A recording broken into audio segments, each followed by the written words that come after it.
Foarte mulți grădinari dau vina pe condițiile meteorologice pentru o recoltă slabă sau chiar una bogată.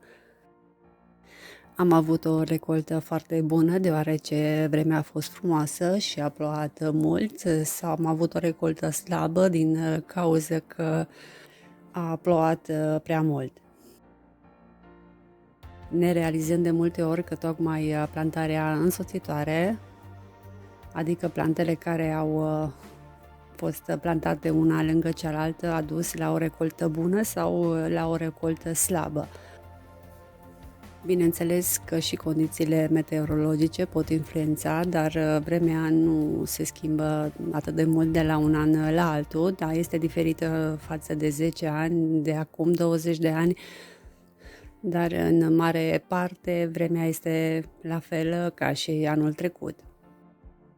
Un exemplu foarte bun ar fi, de exemplu, puricii de la ridic, de care se plânge foarte multă lume în această perioadă. Dacă plantăm lângă ridic răsaduri de varză, conopidă, brocoli, gulii, ele nu se vor dezvolta. Și recolta va fi foarte slabă din cauza că fac parte din aceeași familie și sunt purtătoare de aceleași boli, iar puricii de la ridic vor trece rapid la răsaduri pe care le vor ataca, le vor mânca încet și recolta va fi foarte slabă. De asemenea, s-ar putea ca și ridichile să nu aibă purici în același an și să nu se întâmple absolut nimic, dar asta nu este o regulă generală. La fel și în cazul asocierii fasolei cu ceapă. Și eu am plantat anul trecut fasole lângă ceapă. Imaginele sunt de anul trecut. Fasolea s-a dezvoltat destul de bine, planta, dar recolta a fost foarte slabă. Comparativ cu anii trecuți, recolta a fost undeva de 4-5 ori mai mică.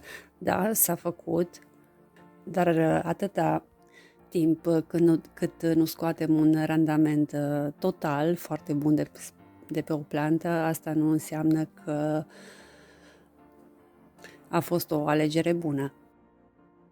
Una este să ai o recoltă de 10 cepe de 50 de grame și una este să ai o recoltă de 10 cepe de 150 de grame.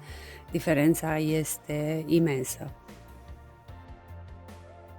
Ca și în cazul fasolei, una este să strângi o găletuță de pe câteva tufe și una este să strângi o mână de păstăi de pe câteva tufe.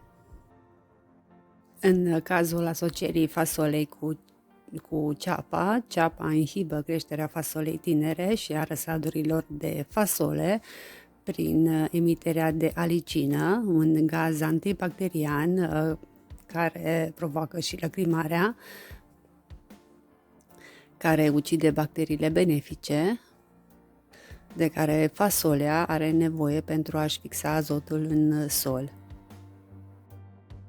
Acest lucru duce la culturi mai mici și mai slabe de fasole.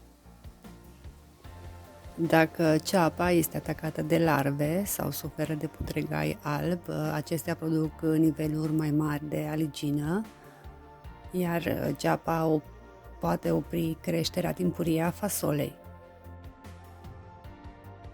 Totuși, ceapa care este plantată de toamnă nu eliberează aceleași niveluri de alicină și s-ar putea să nu influențeze atât de mult recolta de fasole.